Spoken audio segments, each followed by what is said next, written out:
is In the Shadows Podcast. Lots of cigar talk, but if it's going on in the world, we'll be talking about that too. And by the way, the fellas don't shy away from controversial topics. Trust me. So grab that stick, kick back with your favorite drink, and let's do the thing. This is the In the Shadows Podcast. Now your hosts, Tony the Soy Sauce Assassin. No. I'm not talking about politicians. I'm talking about just normal people. Normal right? people, okay, see, here's the problem, okay? A lot of normal people don't know how economy really works. True. And I hate to say this, okay? People's got to flame me for this, okay? People's got to burn me to death on the freaking stake. But the last time I was talking about this, right? The more money you make, the more money you pay, the more money you spend, right? People don't believe that. People don't feel that way. People don't feel like the economy is doing worse. They just feel they blame everything to inflation. So even though they're making more money, they are spending more money, right? But they feel like they made more money because inflation. Your money worth less. But they don't know how the whole entire economy works. They don't know that deflation actually gives you more money. You can have less, but money worth more. You can use less. Mm-hmm. Like Eric, he's like, so long as I have a higher amount, I don't care how much it's worth. Yes. Yeah. So if you have a $2 million, but buying a loaf of bread is $2 million, do you really have $2 million? No, I need more than $2 million if a loaf of bread is $2 million. That's the thing. The denomination don't matter. You can go to Zimbabwe, everybody's a freaking billionaire, but they can barely buy anything. Having the higher denomination doesn't mean you have more money. Have the more stronger money means you have more money. You can have $100, but each loaf of bread costs a penny. You are rich. Mm-hmm. So it's not the quantity; it's the quality of the money. Yep.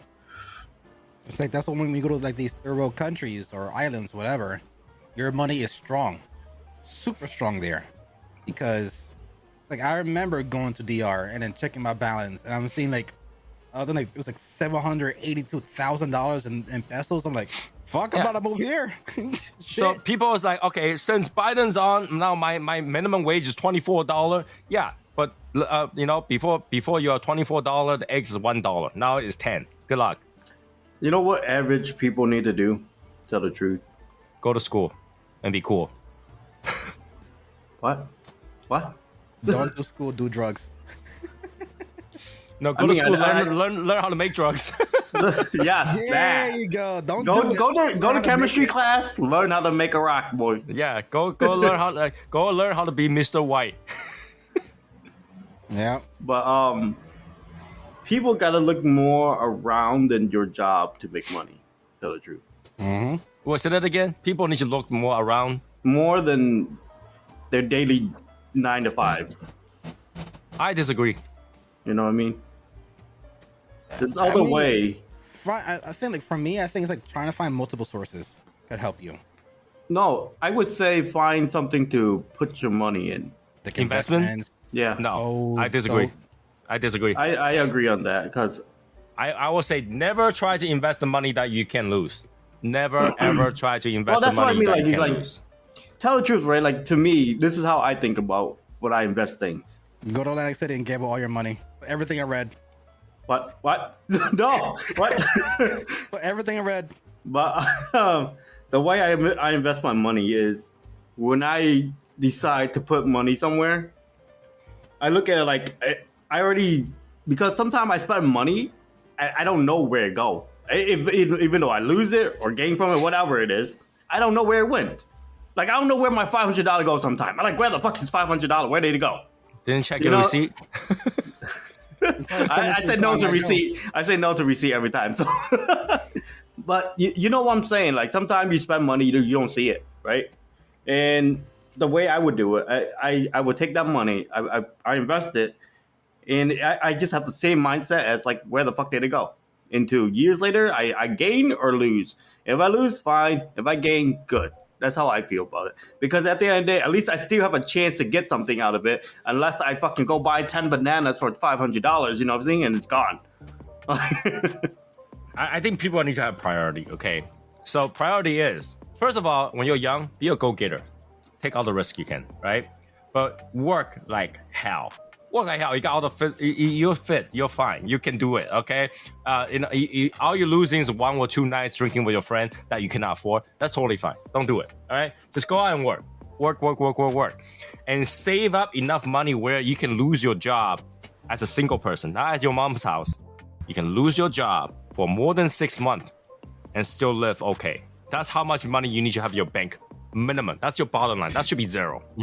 That money should be zero. So like, for most people, 6 months should be roughly, I don't know, $20,000, $30,000. Right? That's a safe money. That when your bank hits that money, that's zero. Keep that as zero. That's your zero. Your 30 grand, zero. Zero. That's zero, okay? That's zero. Don't spend it. That's zero. Once you get to 30 grand, it means that you have $0, okay? So once you get that, then continue to work like hell, all right? Continue to work like hell. Just push your way through, okay? And keep bouncing job after job. Every year, go find another job. Every year, go find another job. Get a higher pay every freaking year. I don't care. If they fire you, you're fired. You're fired for 6 months. Keep finding another job. Just keep bouncing. Every time you find another job, get a higher wage. Yes, the way you should aim for higher every single job you get. All right. Always highball them. Let them lowball you. Right. Yep. So after that, you'll get your second 30. Don't do like a petty investment like $300. Once you have 30, that's your investment capital. Now that's money you can lose. All right. First 30 is zero. Second 30 is your investment capital. Yeah, you buy a lot. You buy a lot. That's something that's away from your daily life. Okay, your daily life. So you still have to work. It's not you don't have to work. You still have to work. Find something worthy that can generate you money. I don't care. It's like I buy a stock. Or buy. I wouldn't recommend stock. Stock market is not result based. It's emotional based. It's emotional luck based. No, it's not luck. It's emotion. You can know what's going to happen. The moment Elon Musk come out and say something on the microphone, you know that stock is going to tank. Guaranteed. It's emotional based, right? So don't put in stock. Don't put in 401k. 401k is the biggest scam ever that government created. All right. Well, IRA? No, don't. You don't need a retirement account if you're already generating income. Does that make sense? So a trust? No, don't do a trust unless you have $1 million. Yeah, you gotta. A trust to take a lot of money. A trust has costs. Okay. So put that money into something like, I don't know, somebody's opening a restaurant. Buy a portion of that, right? Or buy a vending machine. Just collect your vending machine. Something that continues to generate income. All right. It's like what Shaquille O'Neal does. Shaquille O'Neal. A lot of these. You know what celebrity do a lot? This might be surprising to you guys. They own a lot of car washes. Car wash, you need to maintenance it. You need more than $30,000 for that. Yeah, but I'm just saying they own a lot of car washes. In fact, you can dump $30,000 on a freaking one single bedroom apartment that's $200,000 and rent it out. All right, just find something. If you don't think that's enough, that's fine. Make your next 30. Now you have 60.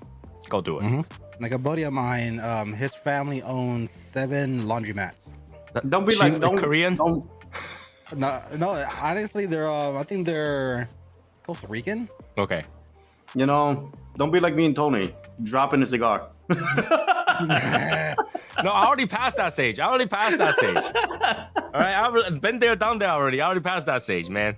Oh no, I did too. I am too. I passed it, but I'm at my zero. You know what I'm saying? I'm not at my zero. I can sit at home and do nothing, just sit on my ass. I have income. Yeah, I don't have that. I have to work. But I'm at the zero that I don't want to pass ever. So yeah. I have income by just sitting over here. Like literally, during COVID, zero income for my actual job. But I have passive income. Bro, during COVID, I already have money saved up. I already have enough to I can passive income. Just sit over here. So in order to build that, you got your first 20 years to do it. I'm in my 40s. You got 20 years to do it if you're 20s. And I'm pretty sure you can make multiple 30s if you don't go do something stupid. Yeah, the thing is when you're young, I know everybody want to go and party, hang out, get chicks and stuff like that. Don't worry. Party and chick will come to you when you have the money. Yep. It's come very easily. And I don't suggest you guys to go. At 20-year-old, most most of us is not. Don't drive $100,000 car. Don't do that. Do not do that when you're in your 20s. You fucking working. You're gonna buy a different car class. in the future anyway. Yeah, like Yeah. that car is not gonna last you until you're like 40. Get a car that you literally could transport in. Your $100,000 car gonna come in a different way that you be more satisfied with it of how it happened. You can, if you do it right, you get to the right point. You can buy whatever car you want at whatever time you want. Yep. And there's no such thing as once I get that car is gone. No. You'll find somebody that has 27 miles on the brand on the car that's that old, and they That get, car's you get it no. for cheaper. You know why? Because your mindset of cars gonna change once you get older as well. Mm-hmm. I tell you that right now. Like before, my mindset was super speedy, super fast. I mean, I still love it, But cars depreciate. but it's like you at times new car come out, and you're gonna have more lust for the newer things in life as well. Just think about this, So- right? Okay, back in the day, let's rewind 20 years. Zip, zip, zip, zip, zip. 150 horsepower is quite a bit. Boy, you talking about beginning of time? No. 150 horsepower for entry-level car, that's quite a bit, right? Can we agree to that? You can get What 180. year? You get 180 horsepower on a Maxima V6. I never thought it would be fast, bro. No, I'm saying standard. I'm not talking about sports car right now. I'm not talking about a sport car either. There's like 300. I'm talking about horsepower basic cars. standard right now. I'm lowering the bar. Lower the bar. Okay, family sedan Maxima, 180 horsepower V6. The Evo is fucking 290, bro. Dude, I'm not talking about sports car. Family sedan. That's a family sedan. See this bar? Lower it. Evo is not a Alright. family sedan. It's a sedan, right? Yeah, but it's not a family sedan. Family sedan means you use it to transport your family comfortably. You could do that in an Evo. Evo is cramped as fuck. I don't know, in the man. back. I fit quite a few people in my Evo. Yeah, so. that cramping it together don't count. Don't give me that. All right, 180 horsepower on a Maxima. That's luxury. Nissan Maxima at the time, like 90s, that's luxury. Okay, a standard family can have that as a family sedan. That's pretty good. 180 horsepower. Nowadays, you can go out and get a stupid Honda Civic and 4-banger that's like 300 horsepower. You can get a Subaru 300 horsepower on a 4-banger boxer engine. I tell the truth, you get. If Horsepower I concept has changed. Today, yeah. you can easily get 300 horsepower. It's a laughable number. 300 horsepower is nothing. 400 horsepower is nothing. No, but I'm saying today. Because back in the day, if you got a Honda Civic EX VTEC, 115 horsepower, and you get to 160, you're like, yeah! You get to 200, like, that is the banger, right? Today, 300 horsepower is like standard, like regular sedan goes that fast. So you do that, and you spend all that money in your youth to do that. You calculate all that time, all that money spent on parts and stuff like that. By today, you can easily get an AMG. Yeah, like cars. I'm telling you, young kids. I understand the want of a nice fast car and stuff like that. But you'll never get satisfied. I was never satisfied. I buy one car after another car. Every time something new came out, I want to buy it. Tell the truth, I'm still not satisfied right now. What we have, I'm Which is- satisfied. which is- People are chasing the dragon. Oh shit, which is- you're pretty fast on that one. That's why I'm depressed. You're never gonna be satisfied. I'm relatively satisfied. I get a car that's comfortable, it has horsepower, done. the thing is like, I'm not satisfied, right? I don't know. I would. The thing is like, I'm never satisfied about whatever car I have. Tell the truth, and I learned that. But then I learned that it's not worth it. Mm-hmm. Right? So as I grew, I knew that, okay, yes, I'm not satisfied. I lust for more and more and more in the car. But a car, to be honest, it could just bring you point A to point B as long as you're comfortable with it. Right? Well, once As you long get as to it's that everyday I'm reliable. working kind of phase, yeah, it only gets you from Yeah. point A to point B. In fact, Yeah. if you get a good car and you're a go-getter trying to get a better job, you're killing your car. You're depreciating your car like no tomorrow, You're murdering your car. right? You want to get to a point where you can have a beater car and a sports car. Like I have a buddy of mine. I believe he's 71 now, and he worked with BMW essentially from like almost like their infancy. And when he started off as, I forgot what description he has for his job. He's been in the company for like 40-50 years. And one of the clauses when he was part of the customer support was, hey, our cars are still not the top of the line yet. So every year, you pick a car, all you gotta do is pay for insurance. The car's on us. And Dragon dick. Oh, shit. He still has that clause to this day. So every single year, they'll send him an email. These are the cars we have listed. If you want to turn in your car and get the newest one, go right ahead. Just pay for the insurance, whatever. Like He's 007. He's like, I've been doing this for 40, 50 years, getting a new car, new BMW all the time. And it's just like, in the beginning it was cool. But then, I tried the M series. I tried the what was it, the IA. I drove all those cars, and it's just, I can't. That Dragon's gone. It's just a car. You know what most rich, wealthy people drive? A motherfucking Toyota. Okay. Well, they don't drive. They have drivers. Yeah, but I'm saying the car, the wealthy people, the one that wear the fucking New Balance, Walmart T-shirt, Yep. fucking shorts. You had there was a picture with Bill Gates and Mark Zuckerberg in a room together, and their outfit combined was like $90. Two billionaires in a room together, and their outfit, the shoe, the belt, the hat, the shirt, everything combined was like $90. But that's what I was saying before. Once you get to a certain level of rich, you get stingy. You don't care about all that stuff. Brands? What the fuck is brands? Brands is my next door neighbor. That's brands. You know? I don't care. You look at Mark Cuban. Like Mark Cuban, a lot of his outfits he wears is just like a regular typical. He wear a suit or his own team's jersey and stuff like that, the t-shirts and stuff like that. Suit is like when he's out, obviously for like Shark Tank, whatever. Yeah, but you gotta understand, like once they get to a certain point, whatever they're wearing is free advertisement. So they try to wear things as planned as possible. There's a reason why I only wear black and white T-shirts. Like I think when Mark Cuban appeared on a Mr. Beast video, it was just like a regular no logo polo. Yeah, because they're not doing free advertisement with anybody. Like like Tony, you know how we dress. When T-shirts we go out, and jeans. Yeah, we really don't wear brand names. My suits I will. Well, suits is different. Every man should have a nice suit. My suits I will. My watch I will. My shoes I will. Everything else, it's the cheapest you could get. My underwear is flew by the looms. Oh yeah, shit. hell no. I don't. Hanes. Yep. Walmart, Target, all fucking day for those shit. Yeah. My t-shirts, that's just random t-shirt my wife buys online. I just wear those. Yep. And if anything else, I wear Shadow Smoke Solution stuff. Yeah, I don't do it right now. And the same thing with my with all my t-shirts and my dresser, all just Fruit of the Loom or Hanes or like when I buy stuff, right? Glidden. Yeah. When I buy stuff, I look for this. You see this? It's nothing in the front. Yep. Yeah. That's not saying that my wife doesn't go and buy name brand. She will go all of her way to my name brand. I just don't. I don't see a reason for it. Like why do I want to wear things that I'm gonna afraid to go out and eat a noodle and spill on my shirts? I'm gonna go out and eat like a freaking barbarian. So, and if you never see me eating, I eat crazy. So I just need some regular shirt that if I get dirty, I throw it away. I don't give a shit. And that's the best way to go. Like young kids, unless you're already making a lot of money, focusing on making money. Yeah. Well, the problem is that people want to show off, you're not trying to prove it to anybody.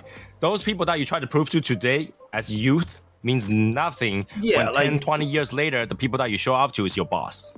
It's like showing off, saying this, doing that. Like, it just proved that you just want to fit in. The thing is, boys, young kids, young people, I know I'm not that old, but don't try to fit in. Try to be him. Unfortunately, in this generation, everything is social media based. Yeah. And trend based. So it's like if you're not part of the trend, then you're not part of the clique in schools or but the thing is, like, no, you try to make your circle. Don't be in somebody's circle. Be the leader, not the follower. You don't have time to be in the circle. Just go work. Yeah, guess go what? to work. The circle that you have from work is gonna be more useful to you in the future than any of the friends that you met today. Right? All your friends gotta move there. Okay, if you're right now, you're about college, right? Because you're 21 years old, you're watching the cigar stuff because you gotta be 21 years old. So I'm gonna assume that you're 21 years old and up. So if you're just in college right now, you're like, junior, senior, all your friend is leaving. All right, all your friends are leaving. All of your friends are Every leaving. single of your friends. They gotta go to different places. They gotta have different jobs. They gotta have master degree and all the other more school to go to. They gotta make new friends. And at first you'll be like, oh, I'm talking once a week, once a month, once 6 months. Eventually, you just forgot about each other. Those people you'll never call again. But guess what? Those people that you work with, that you have phone number, one day you gotta go. Hey, you guys have a job? Well, guess what? You got someone's number. You can ask. You know, when Tony said the other day to me, he's like, "No wonder why you don't have no friends." And it's true. I don't have much friends. My circle is very small. It's so small that it's like my eyes fucking should be more chinky. That's how small it is. I'm the same boat as you guys. Like me growing up, and especially the neighborhood I grew up in, I had a huge crew of friends. Like we were like 20, 30 people deep, and that was just one of my friend groups. Because in Spanish culture, it's called the pegao. Pegao means sticky. So a lot of families, a lot of friends are like the pegao of the group, which keeps everybody, stuck together. And because of me being cool with this group, cool with this group, cool with this group, I was able to mangle everybody into one solid, huge group. It was like 20, 30, 40 people. Out of those 40 people or 30 people, guess how much I text today? 0. Yeah, I text 0. The only, like I said, I woke up with Tony text. That's what I woke up with. Like, so I'll probably have birthdays where I'll probably just reach out to some people, say, hey, you want to hang out, whatever. But it's not the same how it used to be, where it was like a weekly, daily, a monthly basis. Now it's like a holiday, every other holiday, every other year. It's not the same. So people think about like when they're in high school, once the high school is done, that's the end of life. And that's the person that's going to be the ride or die. You could have a few ride or dies. I'm not saying all your friends are going to be gone, but they're going to start focusing on their life. They're going to want to start their own family. They're going to want to start their own career. Some of them might even move out. Like one of my friends, it was a fucking confusing text. We just woke up and we're like, bro, why aren't you here at McDonald's hanging out with us? Oh, I'm in West Virginia. Like, huh? You were just with us yesterday. Oh yeah, I moved. Huh? Like, why? I'm in the army. What? Like, wow, huh? He said, yeah, I'm gonna serve for 4 years. I was like, Ed, did you tell anybody? No. Does your parents know? No. Like, what the fuck? You don't need permission. You got your point. You don't need permission. And you can have really good friends too. And then guess what? That really good friend don't have time for you once they get a chick. Yes. I was about to go to that. To me, okay, your life, right? You can have friends. You can have this. You can have that. You have best friends. The friends that you call at 3 a.m. Let's hope you have that. But then the next one will be your wife. Your wife, and I hope all of you could find the right one. And I tell you this, what I experience is, don't go for the one that you want. Go for the one that wants you, that care for you. You know what I mean? My wife don't want me. Well, yeah, the dog's in the house now. Yeah, you got fucked up by the dog. But that's why I say for people, like for guys that, I'm going to get this chick that's a 10, fucking perfect everything. Stuff like that, like everything is like gorgeous that you want her, right? But it's gonna be a big mistake. I tell that right now. Well, when she's a 10, are you a 10? That's a question. Are you enough of a 10 too as well? You could be a 10, but are you enough of a 10? You know what I'm saying? Sometimes the outer beauty does not match the inner beauty. Mm-hmm. Yeah. The lucky part for us, or for some of us, is that our wife is okay with what we're doing. Your wife is more important than almost everybody in your life. I tell that right now. Because when you hit rock bottom, when you need someone to talk to, she is more than your best friend, okay? She's like your heart and soul. She know everything. She know every secret. Everything that you don't want to let out, she look at you in the face every single day and deal with whatever you having going on. And she went with you through that. You know what I mean? Is she in a room with you with a gun? No, she have a machete. But that's the truth, right? But if my wife tell me to go clean some dog shit, I'm dumping my gaming friend. I was like, sorry, can't be here. Gotta go clean dog shit. Is because at the end of the day, when you hang up, you go home. Who's gonna be there? My dog. I'm sorry. But you know what I mean, though, right? Like when you get home, at the end of the day, you hang out with your friend, you have a good time, great time. You talk, you do this, you do that, you partner up, all of that, all of the great things that you do together as a brother and everything. But at the end of the night, who's gonna be at your side at night, sleeping? Who's gonna take care of you when you're down, sick as a fucking dog? And us men with a common cold, we like fucking the world is ending. I'm telling you, The biggest fucking babies in the world. I don't know. And you Every know- night I don't spend time with my wife. I spend it with 2 other assholes. I do too. But You too. I still kiss my wife goodnight every night. I kiss You my know? dog goodnight every night right now. Like, you know, even though she's sleeping, I give her a peck. Dude, that's I know. creepy.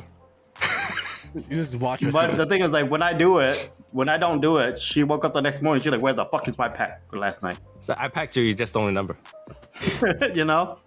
So, yeah, like for people to say, "Oh, bros before hoes, bro before your wife." No, that's friends. only people who say it like, after they got like they got left out after they they say that so that they don't get left out when they But then here's the thing: if you got the right chick, all your time's with the chick. You got no time for your friend because your friend isn't gonna be there every day. Your chick friend ain't is. gonna suck your dick, put it that way. No. Well. I was gonna say there are some bros. I'll do anything for you, bro. If you have those alphabet community bros, they might. I remember that guy when we played zombies, Eric, from the back. No. He would suck your shit from the back. He said he will suck your shit from the back. That's a bro. I can't agree with that one, but yeah, life has got to change a lot as you get older. You got to see different point of view when you get older, and what we tell you right now might not be true, and it might not be true for everybody because everybody have different ways, right? Everybody have a different career. Everybody have different ways. I mean, there's no way to go getter if you're like a government worker or like in medical industry and stuff. There's no go getter. You got to pay your dues basically. You got to go to school. You got to wait. There's no way. All right, and if you're a teacher, if you're something, I don't know. There's no go getter. But then if you're retails and stuff like that, there is. Yup. Right? If you're tossing fries in McDonald's today, toss it for like 6 months. Go to Burger King to toss some fries. Right? I don't care. And then after that 6 months, go to Wendy's to toss some fries. Well, guess what? Now you know how to toss some fries in 3 different places. Now an expert in toss some fries. Now go toss some burgers. Yeah. Just do what you do best at all time. Yeah, and that's essentially what Tony been saying is what I told my wife to do, because she remains stagnant at one hospital, and I'm like, she's good at her job. She wanted to go for nursing at one point, so she knows the terms or whatever, but she remains stagnant at this one hospital. I'm like, isn't there a hospital in another city that could probably pay you more? Because yeah, there is. Like, why don't you go for that one? Got comfortable. I don't know. Exactly. So I kept on drilling her. Go to the other hospital, and then she finally did. It was $8 more an hour than her previous place. And after a year she was in that place, I'm like, find another place. Cause but this place, now I'm at 23 an hour. Blah, blah, blah. She can even go back to the old one, and she will still get a raise. True. I'm like, you know what? Go to another location. Okay. And then a sign from God happened. Her manager dipped from that hospital, went to another hospital, and took her with them, and another $6 raise. So then she went up to 29. But then she's been consistent there, and they gave her a promotion. So now she's salary. And I tell her, imagine you were still at the first place because you were comfortable. You still would have been at $18 an hour. Now your salary making 30 plus. Yeah. And now that your salary, go apply for a new job every single year. I don't care if you got to take it or not. You don't have to take it. Get that offer letter, go back to your job, ask for a raise. Because right now with the job she's at now, they're basically paying for most of her schooling. So sort of once you get your degree from it, And that's kind of how they tie you down though. If they're paying for your schooling, you can't leave. but yeah, that's why she's staying. But she graduates next spring. Okay. But once she graduated, Take that, go to another place. Yeah, to me, if you don't get too loyal at a place you work. Yep. All right, that's the thing. That's the thing. You gotta have a certain amount of loyalty, but understand that working is a contract between two people. Yep. Right? At any given time, you can leave. Just like at any given time, they can fire you. Yep. Right? But loyalty, like when you do your job, do the best you can. Yep. Right? But when you gotta leave, you leave. Once you think you're worth more than what you tell the truth, go hammer. Yeah, but I always Go offer get it. negotiation. Don't burn the bridge. I always offer negotiation. Hey, I'm looking for a different job. Just letting you know. I got an offer letter. If you guys can pay me more, I can stay or I'm going. Because everybody's the same way. Okay, everybody, even your boss is thinking the same thing.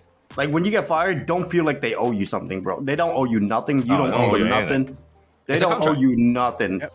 Don't think like, oh, I've been here for 30 years. How dare they fire? No, bro, you ain't If you're nothing. looking at it that way, looking for your job, you'll never get a promotion or never get a raise if you think that the company owes you anything.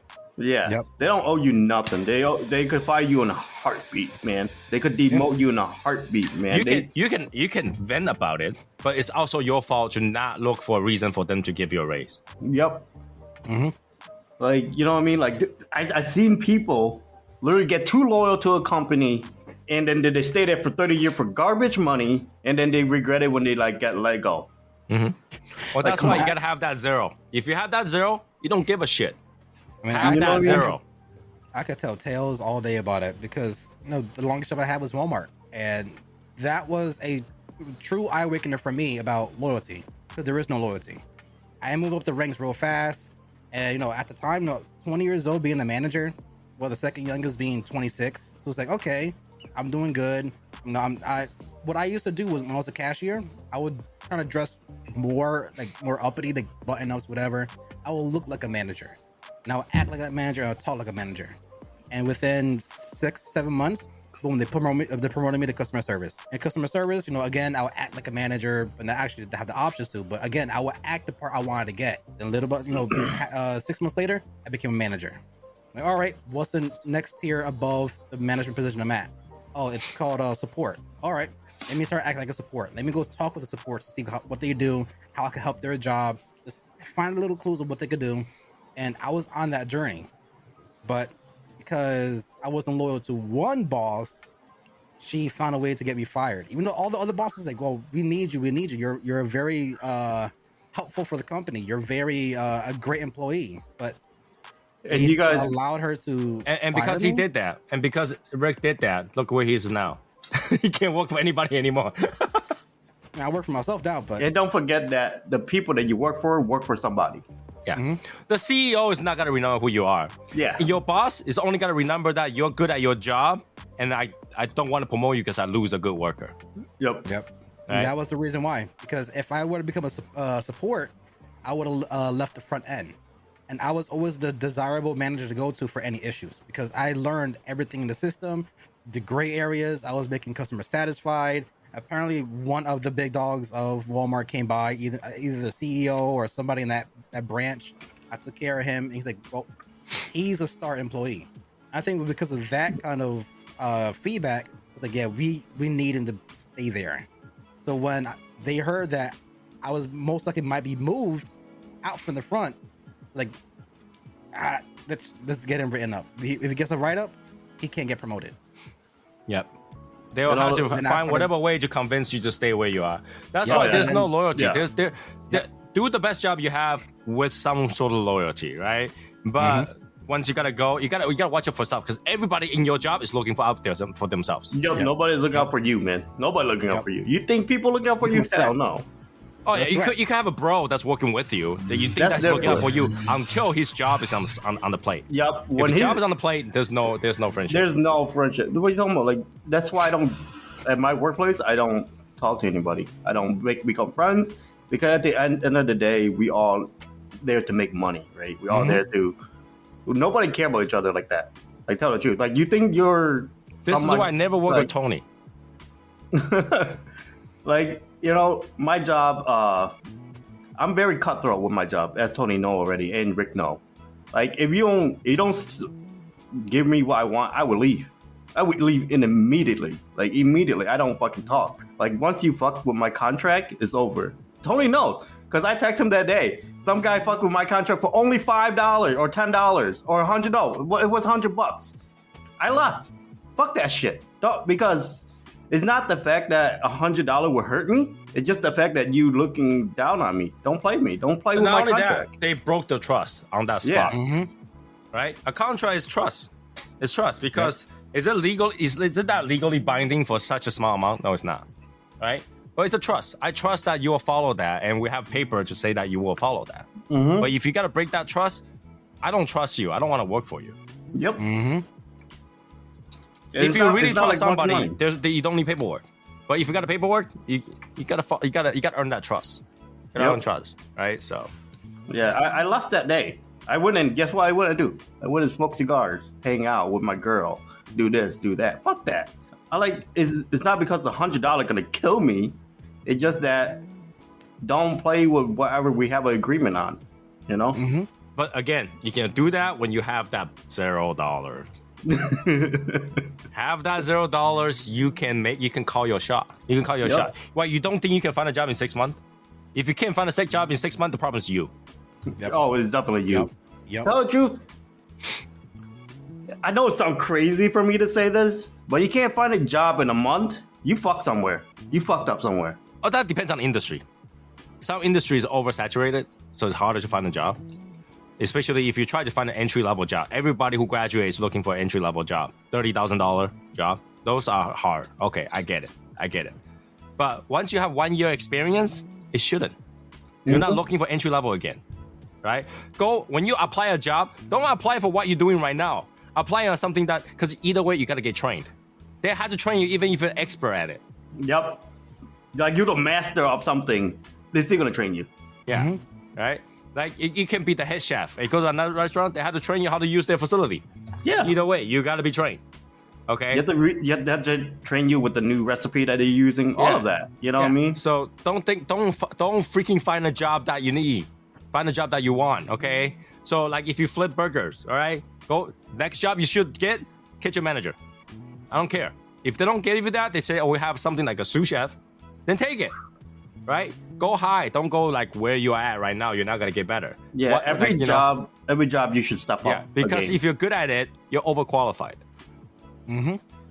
Get a job that pays next level up, or 2 level up even. If you got it, lucky you.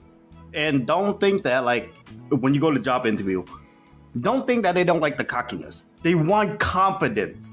Okay? They want confidence when you go to an interview. They don't want within reason. Within reason, yes. But don't be like, a slouch. They're like, oh, this is what I could do. I can't do more than... Nah, bro. Put your chest out. Say what you could do. The problem is that everybody always like to answer questions. Right, here's an interview trick, okay? And being a business owner, I can tell you this, okay?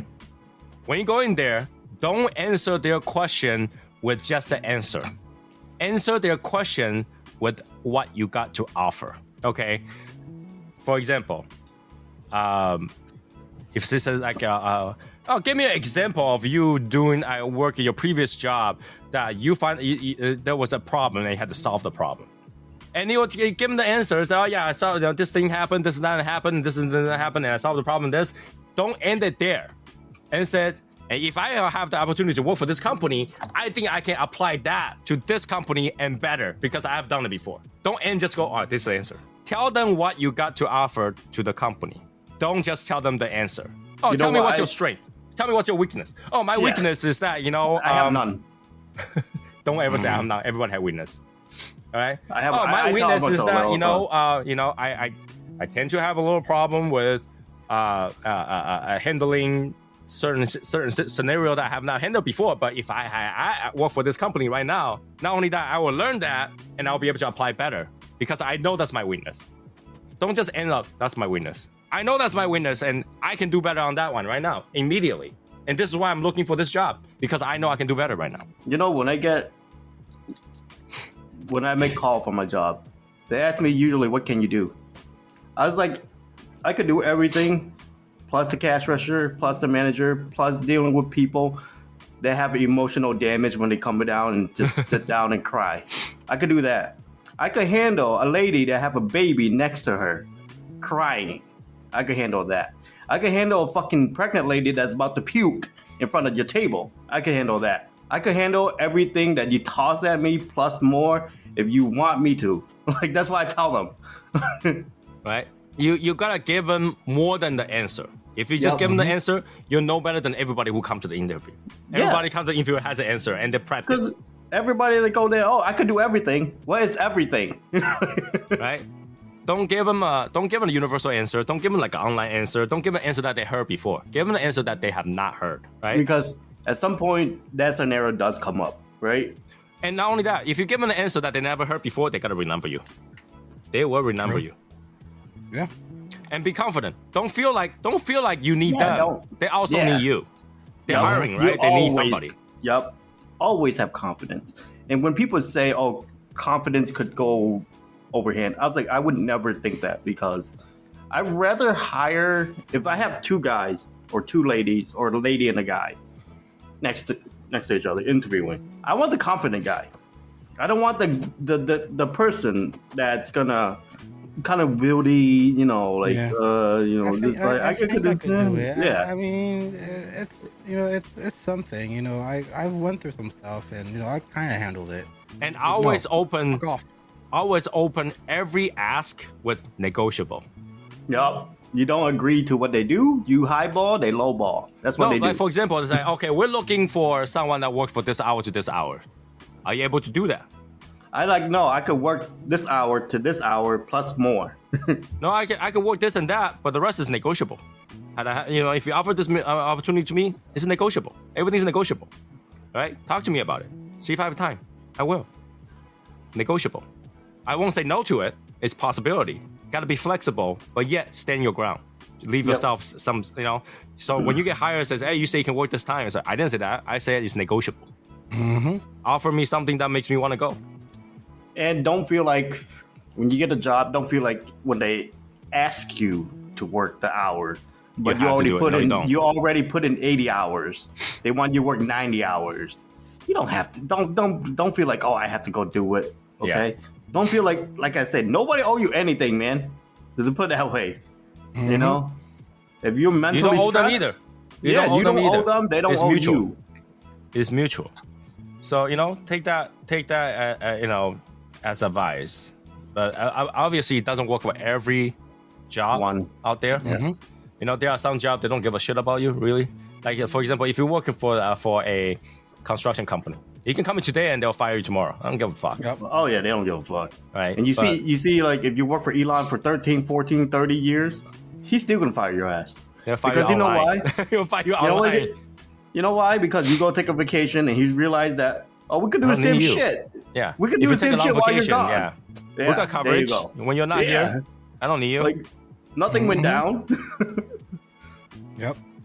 At the end of the day, the company's still gonna run without you. Oh yeah, that's the thing. Like, don't feel like you're irreplaceable. Everybody is replaceable. Everybody. If you take, I can't take the time off because we don't have enough people. Trust me, if you take the time off and they don't have enough people, they'll still make it work. Because the company ain't gonna go down because one day don't have you. Yep. Mm-hmm. It's not gonna fucking go down to trash. You know what I mean? Yeah. Because if you did, well, that company isn't that good. Go, leave. They don't have a manager that can handle one last person. If you miss a day or two and that shit go bankrupt, leave the fucking place. Yeah. Gotta have a good image of yourself. Be confident with yourself. And here's the thing. When you go to the interview, don't practice your answers. Let it... Be confident, know what you're talking about. Yeah. Don't sound like a script because you sound horrible. Because if somebody asks you the question a different way, you're stuttered. You're going to be stuttering. You have no idea how you're going to answer it because now it's a different question. Know your answer. Know yourself. Know what you're good at. Know what you have to offer. Don't practice your answers. Whenever my wife got to go to interview, I was like, can you practice this interview? Now it's like, no. Know what you... Don't you know what you're good at and what you're bad at? The fact that... And if you don't know your answer in the interview, don't go like, just be silent. They will wait for your answer. They will wait for you. It will be awkward, but they will wait for your answer. Yes, they will. But the thing is, they look at it like you actually took your time, your thoughts. Yeah. everything that you calculated into that answer as well. They know you're thinking and sorting it out before you answer it. And having a thought before you have an answer, it's a good thing. Problem solving. You know what I mean? Yeah, because if you have the answer for everything, it's like you're just a robot. Yeah, just look at Elon Musk's interviews. Before he answered, he was silent a little bit. He was silent. He think about his answer. Think about it, run it through your head, their answer. They will wait. They will wait because they know a good answer is coming out soon. And if you're not sure, it's like, I'm really not sure about that answer. But you give them something after that, too. But you got to follow up with a but, right? But this is what I think. Right? Like, I never run into that situation before, but this is how I will handle that situation. Had that come up. I'm pretty sure every company has a protocol, but if it doesn't exist, it hasn't been resolved before, this is what I think I would do. But think it out. Take your time. Okay, nobody likes a quick interview. Quick interview is bad, all right? Quick interview is bad. If they down your interview, take you out to coffee, you're never gonna hear them again. You're never gonna hear from them again. Have a long interview. Have an interesting one. And I know this shouldn't be said. It doesn't matter what job you're getting. Dress up for the interview. No, that's why you should not say. Don't dress for the job that you do. Dress for the job that you want. You want, yes. Don't be like, I always overdress than underdress. If I go for something needs three good suits. Everyone needs 3 good suits. You know what I mean? Like always overdress than underdress. Yep. I don't care if you just got out of college or still in college. Go get yourself a good suit. And when I say a good suit, tailored. When I say tailored, not like go to Italian people standing in the middle, they will measure. No. Go get a suit that's slightly bigger than you and go get it tailored down to your size. Go get it tailored down to your size. Just make it fit. Make it fit. So it looks nice. So like when you, to a point where you sit down, you must remove that one button. Okay? Always enter the office with one button. Always remove your button before you sit down. Always. Why? Because it looks awesome. No, that's just proper. If you can do all buttons on your jacket, too big. If you can only do one, and if you sit down, you had to remove it. Perfect. And I don't know, hand gesture, the way that you put your hand to, it's weird how these little thing, right? These little thing, that movement that you do could tell a lot about you as well. So. Even if you're a person that wear hats, when you meet somebody, take the hat off. That's a. Don't make sure you do your hair though. Make sure you do your hair. Of course. Yeah. So it's like if you have like a nice hat that goes with your suit, whatever, you meet the person you're interviewing. But if you wear a suit, don't wear a hat. Don't wear a hat. Not touch. If you're going to interview, if you dressing like this, bro, you're not gonna get a job. Why am I gonna do with you, man? Why am I gonna do it? Are you home? Are you at home? What the fuck? No, you are gonna dress up, do your hair, cologne, find the strongest one you can get, so they will remember you. Dress up, go in there, remove one, sit down. Make sure to shake everybody's hand, and make sure to shake everybody's hand again at the end, because they just waste their time with you. First impression is a lot. Okay, like nobody know you. Nobody know you, man. I want to let you know you in 60 minutes. Within 60 minutes, they had to know everything about you. You know how hard that is? Don't go all and fucking just willy-nilly into this little... And don't be fake, man. Don't be fake. I know you want it to be. Don't you want it like, your tone is different and everything. Don't. Just go in there confident. You gotta go in there says, knowing that even if you didn't get this job, it's totally fine. It's a practice. Go in there. Practice. Treat them as if they're already your friend. You already know them. But don't believe anything they say. Don't believe anything they say. Don't ever believe. We'll call you back. No, you won't. No, you won't. Yep. Just make sure you have confidence. That's actually really hard to like. But that's the thing. You have confidence if you know you don't need a job. Go in there. Just answer some questions and then talk like normally. Know your answers by knowing yourself. If you know if you know what you can do, you know the answer. If you don't know, don't make one up. Please don't. Because if you're fake, once you get hired, you have to continue that. Do you know how hard it is to continue what you don't do? But when people interview, they're interviewing like sometimes tens to hundreds to potentially thousands of people. It could catch on to a fake personality. Oh yeah, you can tell right away. It's a telltale. And so don't tell things that they don't need to know. Do not tell them things they don't need to know. right? What do you do to hobby? And They don't really need to know that. they don't give a fuck about what you do for a hobby, okay? They don't care. Don't talk about your hobby. The thing Right. when you go to an interview is there's no I. It's like what you can do for the company. Right? It's Don't what tell them you- anything that they I like to watch anime. What if they hated anime? If they hate anime, you automatically lose. Like, don't go there like, oh, yo, I collect marbles. That's my hobby. I shoot marbles. Okay, fuck. Nobody weird. cares. You walk into like the top Fortune 500 company. What do you do for when you're off time? I collect Pokemon cards. All right, I'm not keeping this guy. Like, what the fuck? Damn it. You know? But then, even though they say they think that, they were like, oh yeah, that Pikachu thing. I know, yeah. They will talk to you about that, but then that's just wasting time. That's just killing time. That's like, But at that point, they already decide whether or not to keep you. they're like, when they're like, I don't tell people, oh, my hobby is I smoke cigars and review. No, nobody give a fuck. Yeah, that kind of stuff they should find out afterwards. You know? Afterwards, right? The afterwards is like, if your boss, like, did something nice, hand you a cigar, you're like, that's blah, blah, blah, blah. Then he will be very impressed with you. I tell you that Oh, yeah. right now. If he hands you a cigar and you know what the fuck it is, I'm gonna say for me, No, I he hands you a kinda move cigar out the and you chains. start going at it. You're like, be a pro, right? Be a pro. Oh, thank you for the cigar. Cut it, light it up, and start. That's a good cigar. He'll be impressed. He will be impressed, especially when he that- doesn't even know. yep. Yeah, that's what happened to me. I had a drill sergeant as a fucking manager. Like, this guy was I think he was 20 years in the military, and he was a sergeant. And he, like, on the walking, oh my god. CSMs, I need this done like yesterday. I need this done now. Why hasn't this been done? I told you guys yesterday. This should have been done 2 days before. I should have never mentioned this. Like, he was just a drill sergeant. On my lunch break, I went to Subway, grabbed myself a little sandwich, ate it real quick, went outside, had a cigar. This man never smiled, ever. For I think like the 9 months I was working with him, never smiled. He sees me, the cigar, and for a very quick second, you see his one side just go up, like a little grin. Mm-hmm. And he walks to me, he's like, Rick, what the fuck you doing? I'm like, having a cigar. He's like, he sits down next to me. What cigar? What blend? No, it's this and this and that. He goes, oh, okay. So about 2 weeks later, all here on the walkie. CSM Rick, get in the office right now. I'm like, oh fuck, I'm in trouble. I go in the office. He's like, all right, so Rick, I know that you're good at this. I'm gonna copy and paste you all my privileges on the site.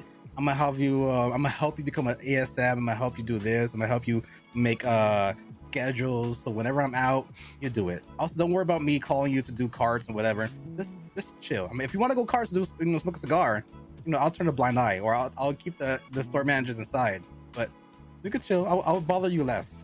From just a fucking cigar. But common hobby should be after you get to the thing. Let them find out. Yep. And here's the thing, It's right? impressive. A man. I mean, not so much as a woman. A woman, she knows, the name brands and colognes and stuff like that. I mean, perfumes, know that stuff. Guys, learn what guys like, even if you don't like it. Learn bourbon, learn drinks, Learn it. learn cigar, learn suits, Watches, learn watches, learn Cars? shoes. Learn a lot of. cars, sports. Like you think, okay, your boss, if your boss is a guy, he's gonna know guy's thing, and when he about to do guy thing with you for a celebration or something, he expects you to know. That'd be very impressive. And at work, never tell people that you're good at golf, even if you're good at it. Good at what? Never Golf. tell anybody that you're good at Oh golf, no, that's even when if you're good at it. If you're good at it and you show it, and if you get invited, when you whack that thing, they be like, This motherfucker. But yeah, even though you whack that thing, never try to beat your boss on a golf game. Lose by 1 or 2 holes, but never try to beat them because they but feel still try to be close, impress. be very close, Yep. but don't win. Impress them though. You have to Yeah. impress them. Yeah, if they hit 300, Honestly, you hit 299. Okay, get it Yep. very close, but just not good enough. Missed by that much. And then don't up their cigar game. Like, if And, they're and giving this you is not kissing ass. Mhm. This is more like watch out for like you're watching for their what they call the saving faces for Asian. is that to not make them feel like your competition, right? And another thing to understand is that even though they are your boss, after 5 o'clock, they're not. After your shift ends, they're just another human being. Don't let them talk you down outside of work. Tell the truth, I've been let my boss talk me down during work. Doing work, it's not worth it to argue with them, right? It's not worth it. But after work, if they give you a hard time, you let them understand by having your zero, and basically let them understand that, you know, when I'm at work, I work for you, but outside of work, I don't work for you. You know, you're no different than me. And if you gotta force me to do something, you're about to lose a worker. Give yourself that choice, okay? Having that zero, give you the choice in the world. Tell the truth, just don't be friends with your boss. Just don't. No, there's a difference between friendly and friend. Friendly and friend are two different things. Friendly is different. Be friendly, you can but be don't friendly. be friend. Don't be friends. And this is what I was talking about. Don't friends. invite your boss to the Legion. Never ends well. Don't No, I invite mean- a work friend or work colleague that's bigger than you to the Legion. If you're a Legion member, it never ends well. Like, I'm friendly at work, but then I don't talk to my boss. I don't talk to the people. The only time I really talk to them is business. When it's time to work, right? When it's time to work, that's the only time I talk to them. Any other than that, if they're not giving me a raise, don't talk to me. Fair. And don't feel like that. Oh, I need to talk. I need to be in the circle and stuff. Yeah, like that. I need to be like Once you this change whole, job, they're never gonna talk to you. Yep. You don't feel like you have to be in everything inside your job. And a lot of people is gonna think of whatever we said is bullshit, and that's fine. Whatever works for you, we're giving this advice for those people who's not sure. And obviously, I guess anybody can say how they succeeded, right? Everybody have a different way. No, everybody And have a different way. It doesn't always suit you. Like, just because you read this book from Donald Trump doesn't mean you will be like Donald Trump. It's just giving you an example how it worked, right? And different personality might not work too. If you're very introverted, this might not work for you, True. right? So there's just an advice that you have to take that and make it work for you. It's what we learn while we do it, pretty much. Is what I'm just speaking what I have learned. And like I said, I'm not old ahead. I think I'm still pretty young for what it is. I'm older than Rick, yes. Even Tony is still very young, right? I'm in my 40s. I'm halfway through the grave. Yeah, but you know what I mean. You know what I'm saying though. Like, we just telling you what our footstep walk. And We even don't though know I when- tell you this thing is like a very right now, what we're saying is very harsh, right? It's very cutthroat. It's very like, Oh, yeah, this is that- what you do. I'm a really soft person. You got Tony is fucking. Tony is like a fucking. You know, he's like an ice cream. You can melt him. You can melt Tony. And a lot of people don't see that. A lot of people don't see that. This is what happens when you spend too much time with one person, right? Like, you learn. Yes, it's harsh. Yes, sometimes we say things very harsh. But at the end of the day, we still have a heart, right? Like, you see these tough guys. You see these tough guys on the internet, right? Very tough, you know. And It's so stuff tough like for that. smoking this. So tough. You know what I mean? Like, they're still human. They have feelings. The way that they present themselves is just confidence, and the way how they go through life and stuff like that. And when they succeed, they tell you the harshness is because they want you to succeed, but then you have to do it on your own step as well. You know, my shoes is not the same size as Tony or Rick. You know what I mean? Yeah, it's a little bit bigger. My size is only 8.5. I think he wear 9.5. Oh, so I have bigger feet than both of you guys. That means Well, bigger I think- shoes and bigger socks. There you go. I'm gonna say the same thing. You know what big shoes means? Big socks, I got big hands now. big gloves. But yeah, like, the thing that we say sometimes is very harsh, is very forward, but then that's how life is not going to give you cake, okay? Life is not going to give you a platter of food. All right, you have to work for that platter, man. You gotta work for the eggs. You gotta work for the flour. You gotta work for the butter for you to make that cake. I'm not gonna just hand it to you done. You have to learn how to. No, get people the need to egg, think about this, get right? the flour. And People bake need it to- yourself. People need to think about this. What do I get for your success? What do I get? I get nothing, right? What we're telling you might sound harsh, is because we hope you succeed. But your success has nothing to do with me. I don't give shit for your success. What, my payroll gets bigger? No. We're offering this thing and give you the harshness so that when you do it, it might be easier. Other people might sugarcoat it. And then when you actually do it, it sounds harder, right? When you we give you the sugarcoat it- most realistic way of seeing this thing, because I'm a very realistic person, okay? It's either yes or no, all right? I'm very realistic. So I will give you what I think right off the spot, nothing to bend. When I talk to people, I don't fucking bend, okay? I just tell you what it is. Whatever I know is the truth to me. I tell you, all right? Maybe it'll be different for everybody. Yes. But I'm telling you my way. You make it your way and make it work. That's not my job. My job is feed you information. How you use the information is up to you. You don't have to do it. If you don't do it, you stay the way you are. I don't care. It doesn't bother me, right? And my life doesn't change because your life changed. Yep. But your life will change if you actually make a change. Right? I give you ideas. I push you to do it. It might be hard. But again, in the end, that's not my success. You I can don't lead care. a horse to water and you can't make it drink it. Right? I criticize what you're doing so that you can do better. But you doing better doesn't do anything for me. I don't have to flex to anybody. What do I get for flexing? I don't get shit. I flexed to one guy. You could. I don't care. But like that's the thing, right? What's flexing to you gotta get me. Do you? All right. This sounds horrible. Okay. This sounds horrible. But when's the last time you go flex to a cockroach? I don't know. I splatter it. Exactly. I splatter it or I burn it. Yeah. You don't bother say, hey, over there, you cockroach, stare at me. I have better living than you do. You're eating out of my leftovers. You'll never say that to the cockroach. Why? Because the cockroach's life has nothing to do with yours. To you, they're just pests. You know what I do? To me, I don't look at a lot of people when they have nice stuff or they wear or they show off or something. I don't look at them flexing. I look at them like I want to do better. Yeah. I will feel happy for you when you succeed. Yes. Oh, I feel when people could do things and afford things and do really good in life, I'm very happy for that person. I would never like, oh, that guy's a piece of shit because no, bro. To me, he did it.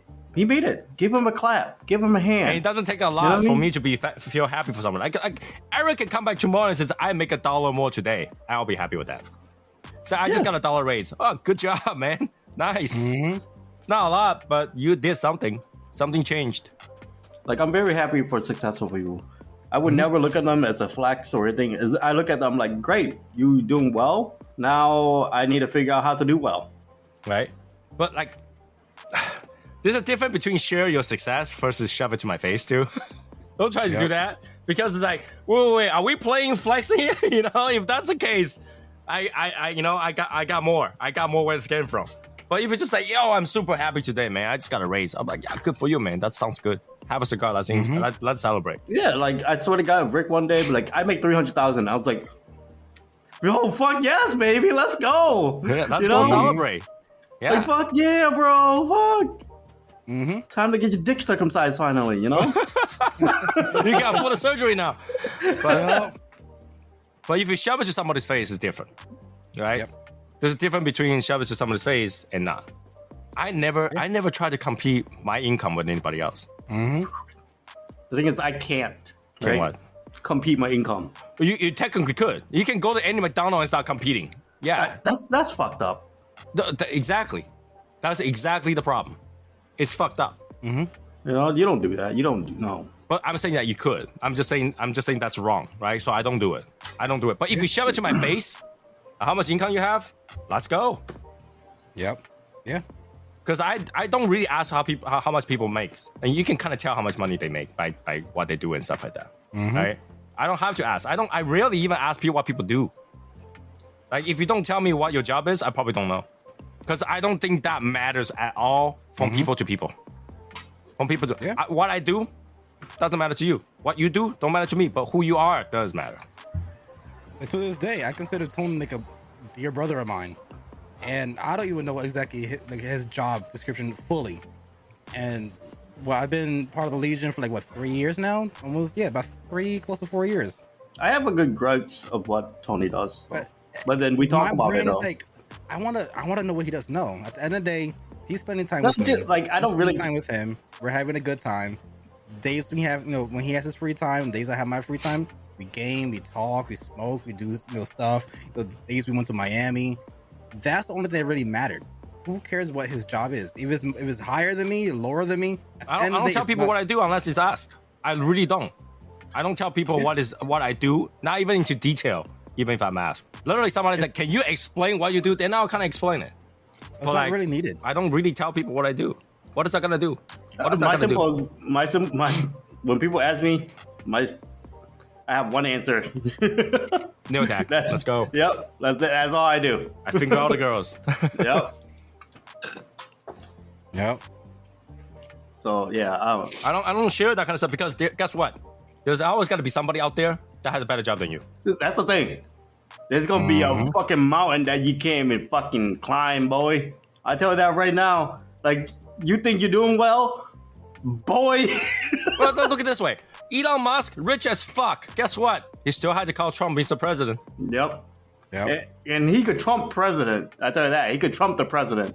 Right? Just right? You can be the richest person in the world. So what? There's always another person that's richer than you. Because guess what? They're paying your bills. Way more powerful than you.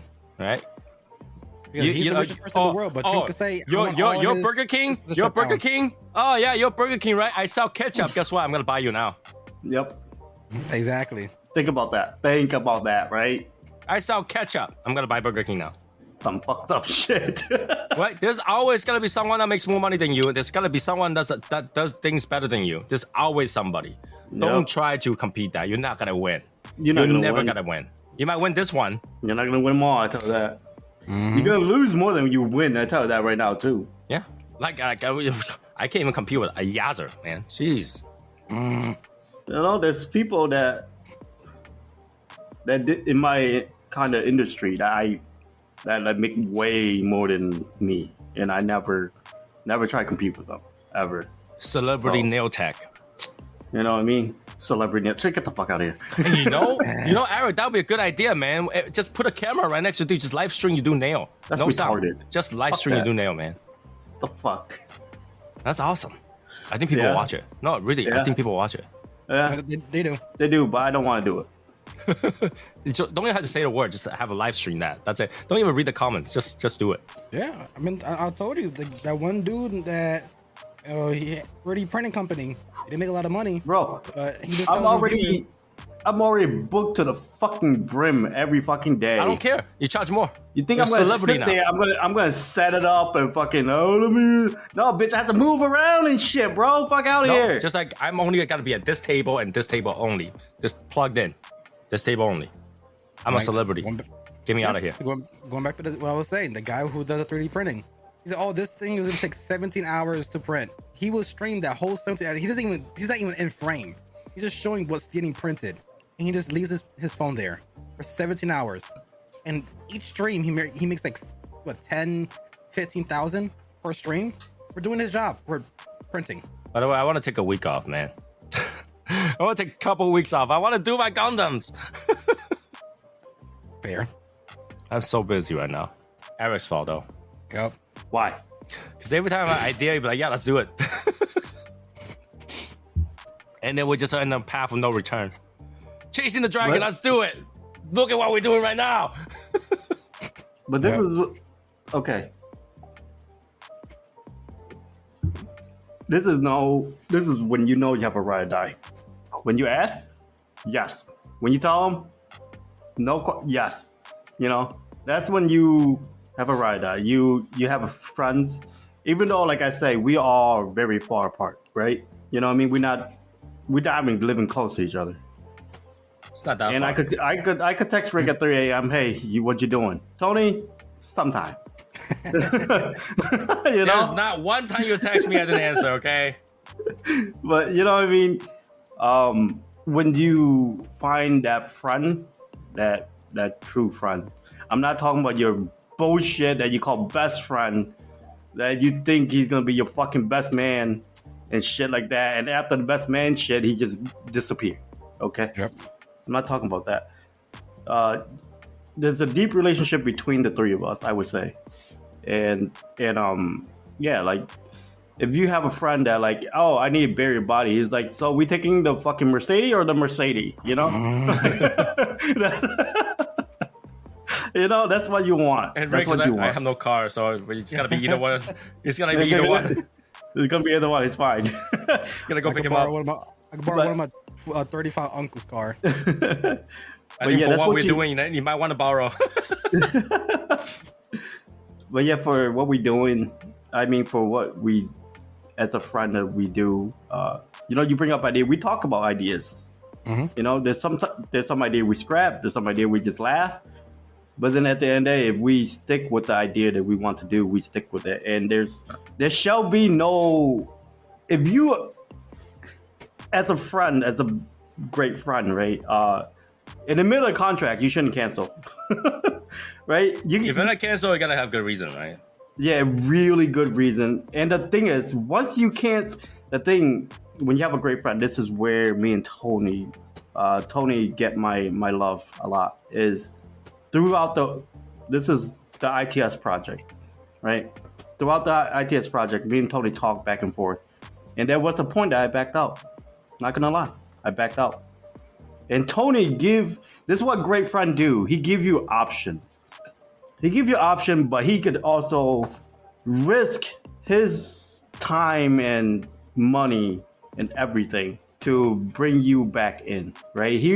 This is what a good friend is. He will assure you that it will work, even though if you don't have the capital for it. And he's like, the capital don't matter. That's, you know, when a friend tell you a capital don't matter, you know how much that feeling of like love is? Like, you know what I mean? Like, there's not a lot of people out there that be like, capital don't matter. You know what I mean? Like, we could do this. We could do this no matter what we do. At the end of the day, capital don't matter. That's especially I know maybe to Tony it's not a lot, but it's a lot to a lot of people, including myself, right?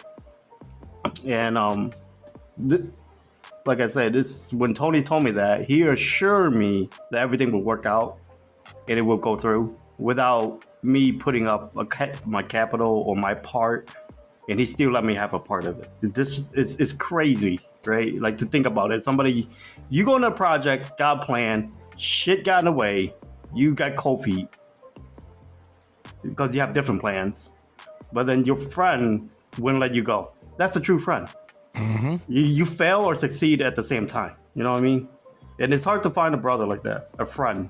That's when you know you got somebody. Because, like I say, you know, people say they would, it doesn't matter. At the end of the day, when it comes to capital could ruin shit. I tell you that right now. People think, capital is great. No, it could ruin a lot of things. Mm-hmm. And when that part don't matter no more, that's something to say about a person. Tell the truth. Well, that's what it is, right? Money can ruin friendship. Mm-hmm.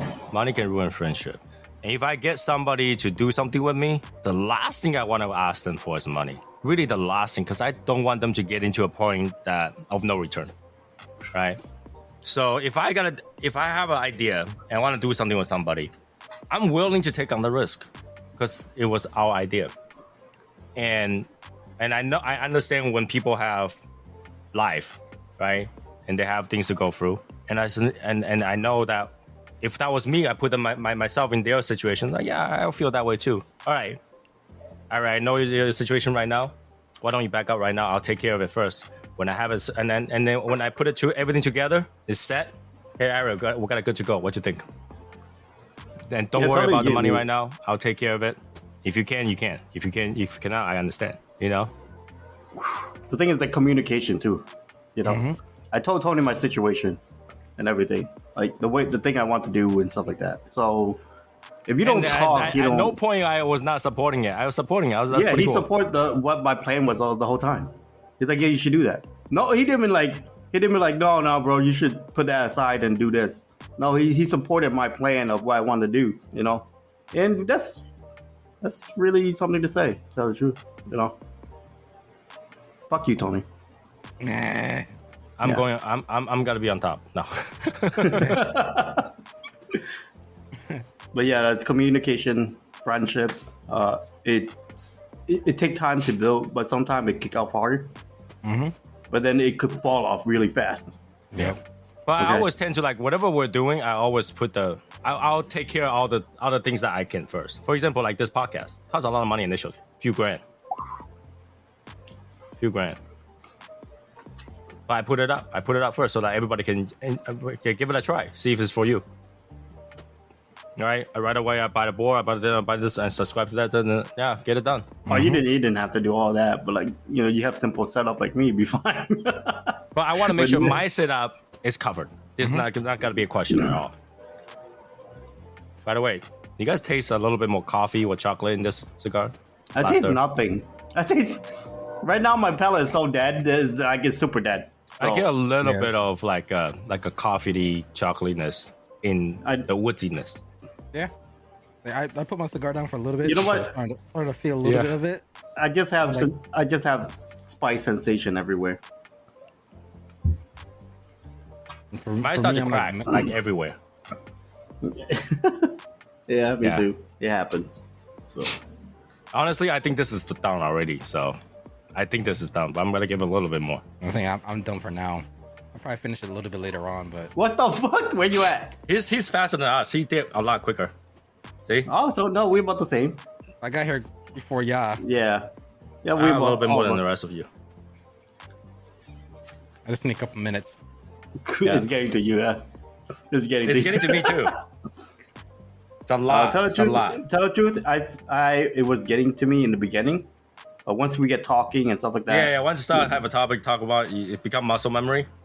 But then as I slow down talking, because we're kind of wrapping up at the end of that conversation, I start to taste a little bit more, and I start to taste a little bit of like a coffee taste to it.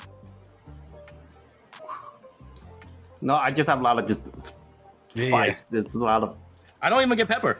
No, I don't get pepper. It's just like You mean burning? You're burning your mouth. Yeah. Yes. Yes. I just taste regret. But shout out to Rick too, because we literally tell Rick to hop on the podcast in the middle of like last season, and this dude stuck it out the whole entire way, which is I give you a hand. He changed like 50 jobs in this thing. Yep. Like he stuck with it. He stuck with us. Tell the truth. I chased the dragon with you guys. I did the podcast with you guys, the late night gaming, and going way back to what you were saying before with having a good wife system, all that kind of sorts. She was supported the whole way through. Yeah. Like she was seeing time. Like the gaming, I was supporting you guys. Okay, I'm like your materials. But yeah, like typically when I do text you, Tony, on like around 7 or 6, it's because my wife mentions it. Just today's Tuesday. Don't you have a podcast today? yeah, like Let me check in what time and whatever. So she supports everything I do. see all of our wives, including Tony's, like when it's time, and she's like, "Isn't it time for you to go down?" Right? Yeah. So our wife do that. My wife, she's like, "Oh, today's podcast day. You should go take a shower now." Stuff like that. And that's the best thing about having a great wife, right? Having They the right support what partner, you do. having the Yes. correct partner. They understand that after a certain amount of time during the day, the rest is yours, and you have to do what you need to do. Right? After 8:30, don't bother me. But the thing is, like, y'all don't understand. We don't have to do this. We don't. None of us have to do this. But we put our time. Our wife understand how our lifestyle, how we want it to be, what we dedicated to some degree that leave a footstep, right? So yeah, that's part of it too. Oh, more like what do you mean by it's footprint, not footstep, footprint. Yeah, footprint. Like fucking 30 years from now, we old as fuck. We're like, yo, you remember we were doing this, doing that. Remember and we were then, dying smoking that thing? Yeah. stuff like that. This is The memory. friend The memory. bonding time, like exploring and stuff like that. Even though we do talk to each other every day, but then we don't get sick of talking to each other every day. That's the funny thing too. I can't believe I'm not sick about No, Tony. I don't get sick Like- talking to each other every day, but I've been getting sick talking to you guys at night right now for a week now. It's okay. Like It's alright. to this point right now, all right. If anybody asks me what I ate for dinner, burger. Why? Because I'm gonna lose it soon. I'm about to lose my burger. not that bad, man. Relax. Well, I lost it earlier. You So sound that's like a fine. chick. I know I sound like an anorexic person. What if I have dinner? I don't know. I give it back. I'll show you in a couple hours. You sound Give me like a time. freaking Victoria's Secret model trying to not eat in and throw it out. That's what you do. I have no That's what I mean. choice. Somebody decide to spin their screen very fast every time after I die. You know, I should do that. Next time, let me know you look at my screen. I'll go third person. Hell no, I'm not going to throw. I'm going to go, woo! Nope. I don't know.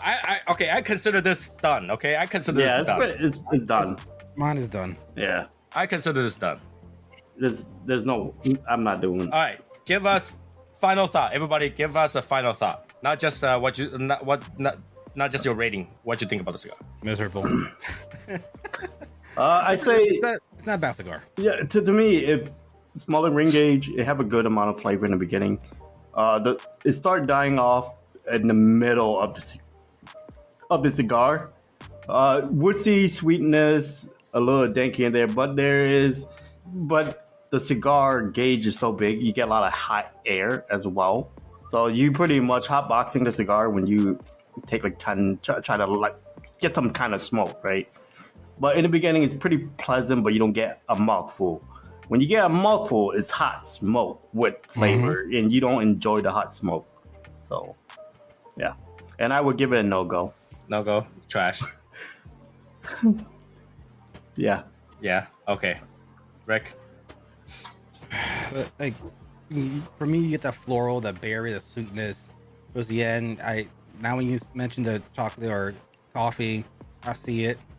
It has the qualifications of what I like in a cigar. But again, with that ring gauge and the hot air, it's just like after a while, it's just like it feels like almost, how can I say it? Like it's not enjoyable. The experience is not enjoyable. The taste notes is good. I don't mind it. But if it was like more in like in the Toro side, that kind of way, then I wouldn't mind trying it again. But for the fact it's a 9x90, and some moments it's just like you're just smoking it just to smoke it because you're trying to get to that final episode of it. But it's just I wouldn't do it again. If it was in smaller ring gauge, I like the recipe they did, but it's just too much. Rating. Trash. All right. For me, I think the cigar overall is not bad. What is bad is the gauge and the time that you need to smoke this thing. Okay. Flavor, it's got the flavor. Strength is great because think about this. When we smoke through that much, we're not dying. We're just like, oh, I feel it. Right. But you're not dead. All right. Yeah. So if this cigar was a Toro, charge you $35, totally fine. If this cigar was a Toro, charge you $35, I think that would be a normal retail price for this. But this cigar as is, the way it is, $6. And if it's a Toro, $15. Retail, probably $35. Okay? I think this got enough flavor and just low enough strength that people can enjoy it. And I think your flavor will be more concentrated as a smaller gauge. Yeah, but the thing is, like, if you have a smaller gauge of this, the strength will also go down. You know what I mean? Because you're not doing so much nicotine at the same time. So like this will happen perfect if they made it into a regular actual Year of the Dragon in Toro size, even the torpedo, and you will get a very, very good flavor, deeper, more woodsy and sweet, berry more like, concentrated, more body, not too much airy. Yeah, you'll get more flavor out of it, and maybe even more of the sweetness or woodiness. There is a little bit undertone of earthiness at the end, and that which kind of translates to a little bit of that coffee or whatever taste. In the beginning, I did get a little bit of ammonia, but that goes away really, really quick. Really quickly. And I had to relight this thing about 1 billion times. All right, 1 billion times, and it cracks at the end. It just tells you that this is not meant to be smoked all the way.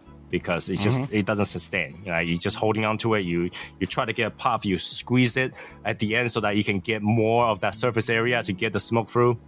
It's not a smokable cigar. I mean, it's obviously April Fool's, make fun of it. Yeah, it's not meant to be smoked. But if they really do make it into a actual cigar. Toro size cigar, Yeah.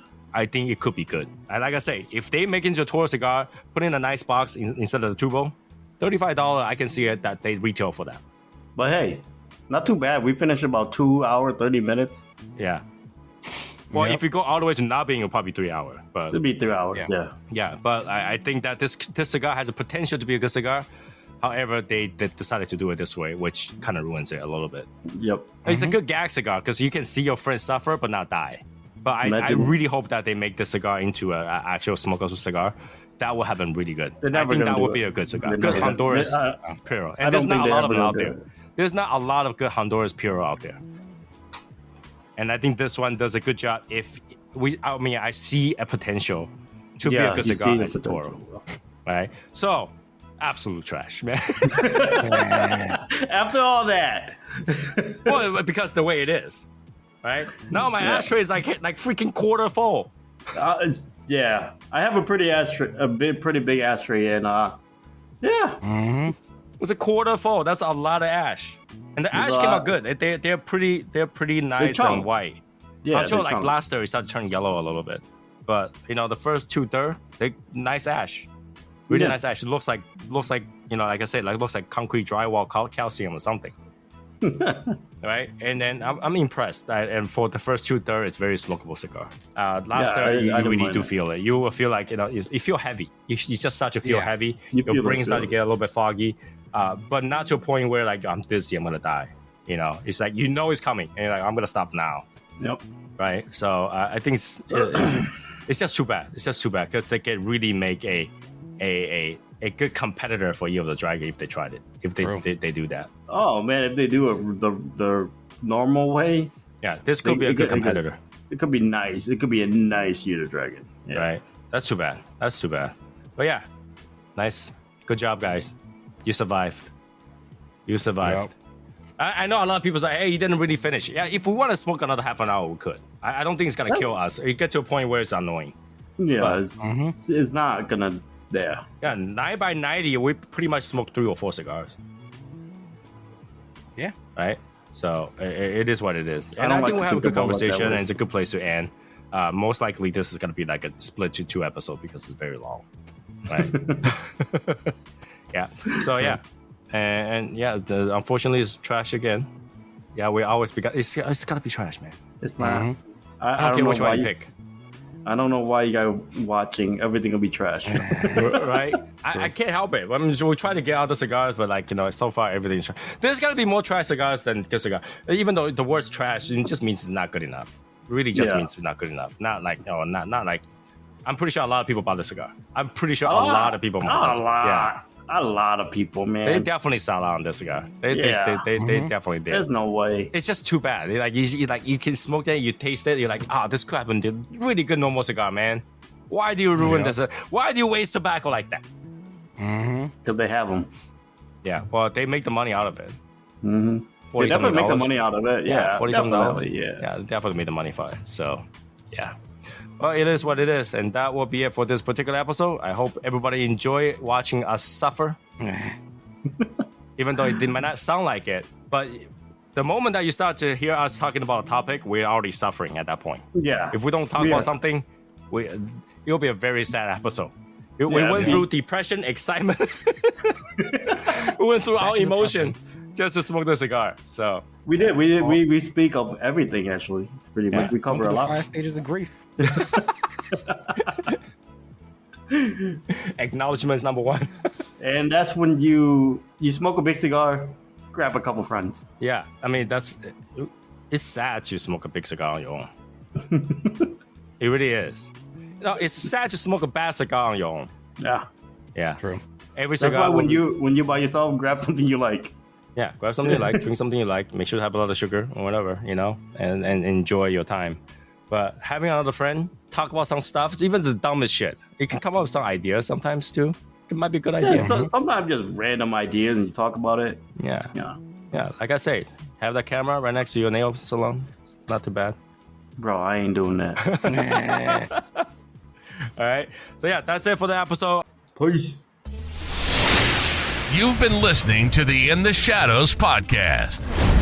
There's nothing like a fine cigar, and that's our passion. And on the show, we'll talk about everything and anything cigars. And you know what happens when you get a bunch of guys together smoking cigars. The conversations go on. And that is what this show is all about. We hope you've enjoyed it. If you did, make sure to like, rate, and review. Remember, everything you need is on YouTube at Soy Sauce Assassin. The live show is every Wednesday and Saturday at 9 p.m. Eastern. And get cigar reviews. Wishing you long ashes. We'll see you next time on In the Shadows Podcast.